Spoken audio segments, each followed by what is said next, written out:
ዘዳግም ምዕራፍ 18 ቁጥር 18 ላይ ያለውን አውጣና ለእርሱ እንደተነገረ ሐዋርያቶች የመሰከሩበትን ደግሞ ታሳይቷለን። እንደ ሙሴ ያለ ነብይ ተብሏል። እንደ ሙሴ ያለ ነብይ ነው ኢየሱስ። ያው ከወንድሞቻቸው መካከል እንደ አንተ ያለ ነብይ ያስነሳላቸዋለሁ ይላል። ታይሻል። እንደ አንተ እንደ ሙሴ ያለ ነብይ የተባለው ማን ነው ሲባል ጊዜ የሐዋርያት ስራ ላይ ይህ ለኢየሱስ እንደተነገረ ይናገራሉ። የሐዋርያት ስራ 5:37 ምናምን አካባቢ ነው ያወጣው። እንደ ሙሴ ያለ ነቢይ ተብሎ የተነገረለት እንደሆነ ይናገራል። እስኪ ወይንም 7:37 አካባቢ መሰለኝ ያወጣው አንድ ጊዜ ሁሱ ይቅርታና እዚህ ጋር ማለት ነው እንትን እንዳልልን ይህ ሰው ለእስራኤል ልጆች እግዚአብሔር ከወንድሞቻችሁ እንደ እኔ ያለ ነቢይ ያስነሳላቸዋል እርሱን ስሙት ያላቸው ሙሴ ነው እያለ ይናገራል። ስለ ኢየሱስ ክርስቶስ እያወራ እንደ ሙሴ ያለ ነቢይ ያስነሳላችኋል የተባለው ኢየሱስ ነው ተባለ። በቃ እንደ ሙሴ ያለ ነቢይ ነው የምንላቸው ለዚህ ነው። ራሱ መጽሐፍ ቅዱስ ላይ ያለው ቃል በቃል ይሄ ቁርአን ላይ ያለ መሲሁን ሲናገር አላህ ምን አለ? መልመሲሑ ብኑ መርየመ ኢላ ረሱሉን ቀድ ኸለት ሚን ቀብሊሂ ሩሱል ይላል። አንድ አውጣላቸው። ይሄ ቃል ራሱ ቃል በቃል እንዳለፉትን መልእክተኞች አንድ መልእክተኛ ነው መሲሁ ብሎ አንስቶታል። አንድ ምዕራፍና ቁጥር ልንገራ መልመሲሑ ብኑ መርየመ ኢላ ረሱሉን ቀድ ኸለት ሚን ቀብሊሂ ሩሱል ሱረቱል ማኢዳ ላይ ቁጥር 74 ላይ ያወጣል።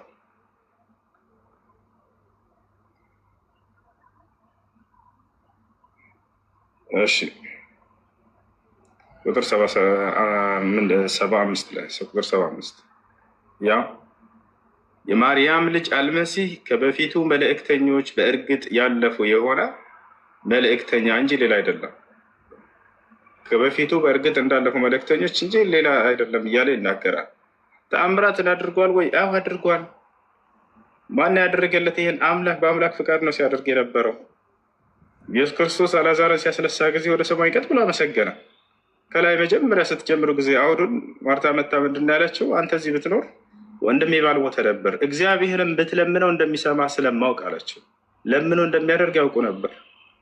ከዚያም ኢየሱስ ክርስቶስ ካስነሳ በኋላ ምን አለ? ወደ ሰማይ ቀጥ ብሎ አመሰገነ። አባት ሆይ ስለሰማኸኝ አመሰግንሃለሁ። ምንድን ነው የሰማው? ምንድን ነው የሰማው? ከላይ የምትለምነውን ብላ ተናግራለች። ይለምናል፣ ይሰማዋል። ቦታቸው አይደለ? ይህ ነው ይለምናል፣ ይሰማዋል። እግዚአብሔር ሆይ ስለሰማኸኝ አመሰግንሃለሁ አለ። ሁልጊዜም እንደምትሰማኝ ያውቃለሁኝ አለ። አያቸው አይደለ? ሁልጊዜም ለምኖ ነው የሚያስደርገው ነገራቸው እዚያው። ከዚያ በኋላ ምን አለ? ይሄንም ከዚህ ሁሉ ህዝብ ፊት የምናገረው አንተ እንደላከኝ ያውቁ ዘንድ ነው አለ። የመልእክተኛነቱ ማረጋገጫ ናቸው ተአምራቶች። እኔ አምላክ እንደሆንኩ እንዲያውቁ ነው ይሄን የምናገረው አላለም። ሙታን ማስነሳት የአምላክ ማረጋገጫ ሳይሆን የአምላክነት የመልእክተኛነት ማረጋገጫ ነው። የተላኩ እውነተኛ መልእክተኛ ለመሆናቸው እውነት ከአምላክ ዘንድ የተላኩ ለመሆናቸው ማረጋገጫ ነው። አንተ እንደላከኝ ያውቁ ዘንድ ነው ብሎ ተናገረ። ይህ ነው። ሰዎችም እዚያው አምላክን አመሰገኑ፣ ህዝቡም ለሰውም እንዲህ ያለ ስልጣንን የሰጠ እግዚአብሔርን አመሰገኑ ይላል። እና ይሄ ነው።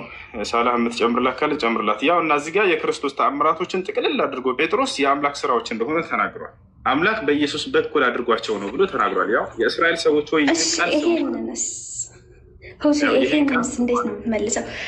ሐዋርያቶቹን እኮ ጌታችን ማን ትሉኛላችሁ ብሎ እያንዳንዶቹን ግማሹ አንተ ነብይ ነህ፣ አንተ ኤልያስ ነህ፣ አንተ ብለውት አንዱ ሐዋርያ ግን አንተ የእግዚአብሔር ልጅ ነህ ብሎታል። አይደለ እንዴ? አንተ የእግዚአብሔር ልጅ ነህ ብሎታል። ያም መንፈስ ቅዱስ ገልጾለት ነው በዛ ሰዓት ያንን ነገር የተናገረው ማለት ነው። ስለዚህ ሐዋርያት ይጋጫሉ በእናንተ አረዳድ ትክክለኛ ነገር አይደለም ማለት ነው። እሺ ጥሩ። ያ መባል አሁን አንቺ አምላክ ያደርገዋልና አይደለም። አንተ የህያው የእግዚአብሔር ልጅ ነህ መባል አዲስ አይደለም። አይሁዶች ሁሉ የህያው የእግዚአብሔር ልጅ ተብለዋል። ማስረጃ ልስጥሽ። አውጣላት ሳላ አንድ ጊዜ አንቱም አብናኡላህ ልሐይ ይላል። አውጣላት አንድ ጊዜ አንቱም አብናኡላህ፣ እናንተ የህያው የልዑል ልጆች ናቸው ተብሎ ተጽፏል። ሆሴ 1:10 አውጣ።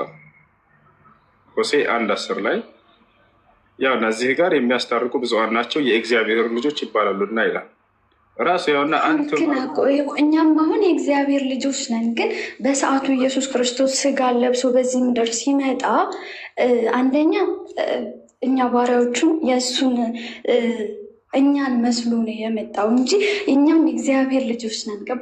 ግን እሱ የባህሪ ልጅ ማለት እግዚአብሔር በአብ ወልድ መንፈስ ቅዱስ ነው አይደለ እንዴ? አብ አባት ነው፣ ልብ ቃል እስትንፋስ ነው። ወደ ምድር የመጣው ቃሉ ነው። ቃል ኢየሱስ ክርስቶስ ነው። ገባህ? ስለዚህ ልትነጣጥላቸው እንዴት ይቻላል? ልብህን ከቃልህ ቃልህን ከስትንፋስህ እንዴት ትነጣጥላለህ? እነሱ እንደሚነጣጠሉ ራሱ ክርስቶስ ከተናገረው ንግግር ሁሉ እናሳይሻል። እሱ ሳይሆን አሁን የእግዚአብሔር ልጅ መባል የአምላክ ልጅ እሺ ከክርስቶስ በኋላ ያለ ነው፣ በክርስቶስ ነው እግዚአብሔር ነው ብለው ሊነግሯቸው ይችላሉ። ችግር የለውም። እሺ ከዚያ በፊት ግን እንዳለ የእግዚአብሔር ልጅ የተባሉ ነፍ አሉ። ክርስቶስ ሳይመጣ በፊት ያው ቃል በቃል ሆሴዕ 1:10 ላይ ያወጣው ሳለ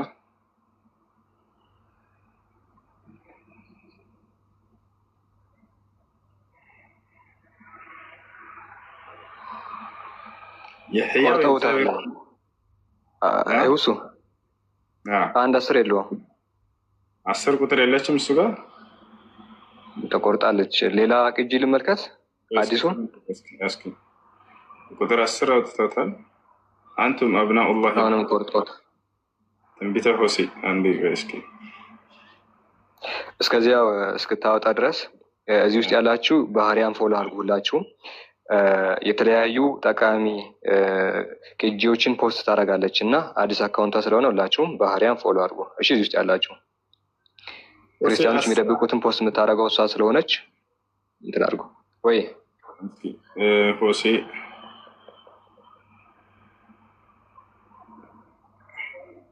እንዲህ ሆሴዕ 1:10 እስኪ ተመልከተ። እስኪ ሌላ ቦታ ላይ ቆርጠውታል። የለም ታውቃለህ፣ ቃል በቃል ያ አረበኛ መጽሐፍ ይገረጣል ወይ አረበኛ ልክፈት። አረበኛው ላይ አለ። አረበኛ መጽሐፍ ቅዱስ ላይ ምን ይላል መሰለህ?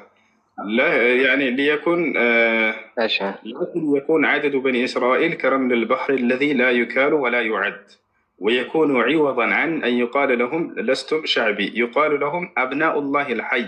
قال بقال يحيى የእግዚአብሔር ልጅ ይላል። أبناء الله الحي يحيى የእግዚአብሔር ልጆች እያለ ይገልጻቸዋል። አረበኛው ላይ አለ። አንተ አረበኛ ይታያቸዋል። እኔ ስለማውቀው እዚህ አረበኛው ላይ አለ ይታያቸዋል። አብናኡላህ አልሐይ እሱን አንዴ እሱን እንትን በልላቸው። ወደ አማርኛ ብቻውን ልነጥለው ቆይ፣ ወደ አማርኛ ቀይረው ብቻ ወደ አማርኛ ልቀይር። ኮፒ አድርጌ አብናኡላህ አልሐይ። እሺ ኮፒ ይላል። አምላክን ስም የአረበኛ መጽሐፍ ቅዱስ አላህ ብለህ ነው የሚጠራው። ወደ አማርኛ ቀይረው። አየ ቆይ ትራንስሌሽን አረቢክ አብናኡላህ አልሐይ አረቢክ ወደ አማርኛ ልመልሰው።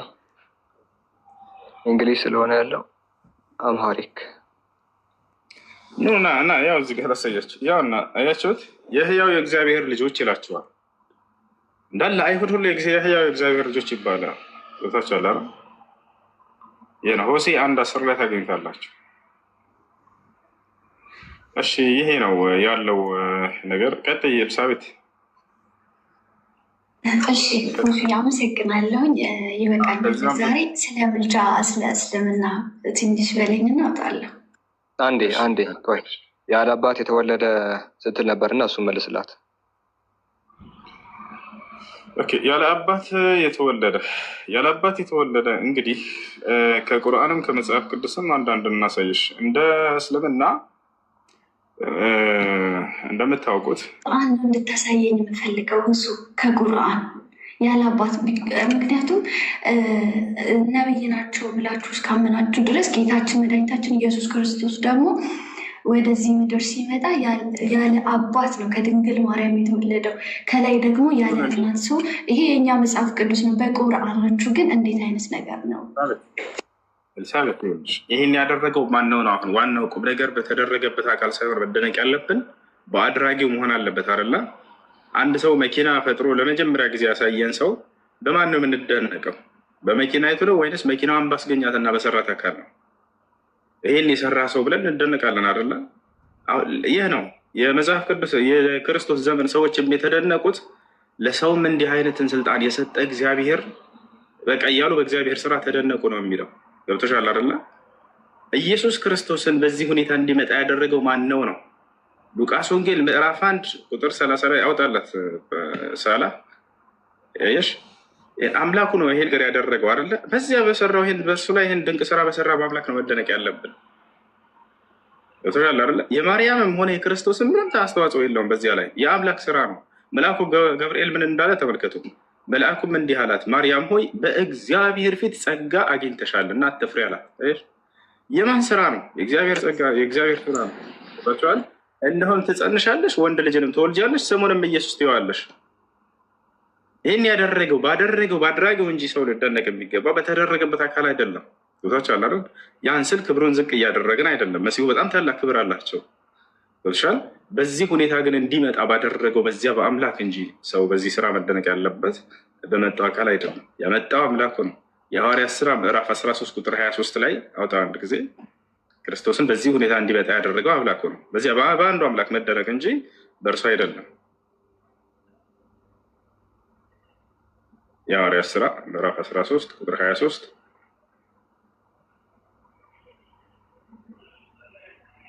ያ ከዚህም ሰው ዘር እግዚአብሔር እንደ ተስፋው ቃል ለእስራኤል መድኃኒትን እርሱም ኢየሱስን አመጣ ይላል።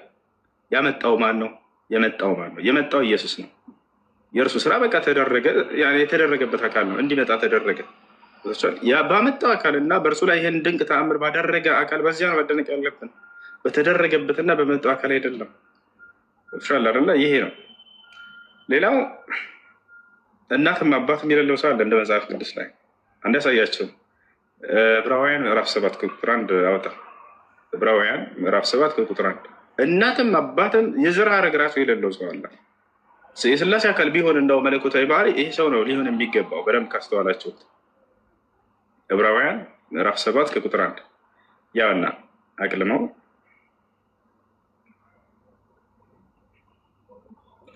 አለ። አንብበው ሳላህ ድምፅን ከፍ አድርገው አንብበው። ራሱን ጥቅስ ነው። እንደዚህ ይላል፣ የሳውል ንጉሥ የልዑል እግዚአብሔር ካህን የሆነ ይህ መልከ-ጼዴቅ አብርሃም ነገስታትን ገድሎ ሲመለስ ከእርሱ ጋር ተገናኝቶ ባረከው። ለእርሱም ደግሞ አብርሃም ከሁሉ አስራትን አካፈለው። የስሙም ትርጓሜ በመጀመሪያ የጽድቅ ንጉሥ ነው፣ በኋላም ደግሞ የሳሌም ንጉሥ ማለት የሰላም ንጉሥ ነው። አባትና እናት የትውልድ ቁጥር የሉትም፣ ለዘመኑ ጥንት ለሕይወቱም ፍጻሜ የለውም። መልከ-ጼዴቅ ይባላል። አባትና እናት የትውልድ ቁጥር የለውም ማለት አባትም የለው አባት የለውም፣ እናት የለውም፣ የትውልድ ቁጥርም የሉትም ማለት ለዘመኑም ጥንት ለሕይወቱም ፍጻሜ የለውም። አልቢዳያ ወኒሃያ ማለት ይሄ ነው። ለይሰ ለሁ ቢዳያ ወለይሰ ለሁ ኒሃያ ማለት ይሄ ነው። መጽሐፍ ቅዱስ ማለት የኢብኑ ከሲር መጽሐፍ። እናትም የለውም አባትም የለውም የዘር ቁጥር የለውም። ኢየሱስስ ቢያንስ እናት አለው ኢየሱስ። አያችሁ፣ ይሄ ግን እናትም አባትም የለውም ማለት የትውልድ ቁጥርስ ማቴዎስ ወንጌል ምዕራፍ 1 ከቁጥር 1 ጀምራቸው የክርስቶስ የትውልድ ቁጥር የዘር ሐረግ ብሎ ያስቀምጣል። ይሄ ግን የትውልድ ቁጥር የለውም እያለ ነው። ሌላስ ይሄ ለዘመኑም ጥንት የለውም ማለት ፍጻሜም የለውም ማለት መጀመሪያ የለውም መጨረሻም የለውም። ለዘላለም ካህን ሆኖ ይኖራል አለ። ለዘላለም የእግዚአብሔር ልጅ እግዚአብሔር ልጅ ነው። ለዘላለም ካህን ሆኖ ይኖራል። ማነው? መልከ-ጼዴቅ። ይሄ ነው።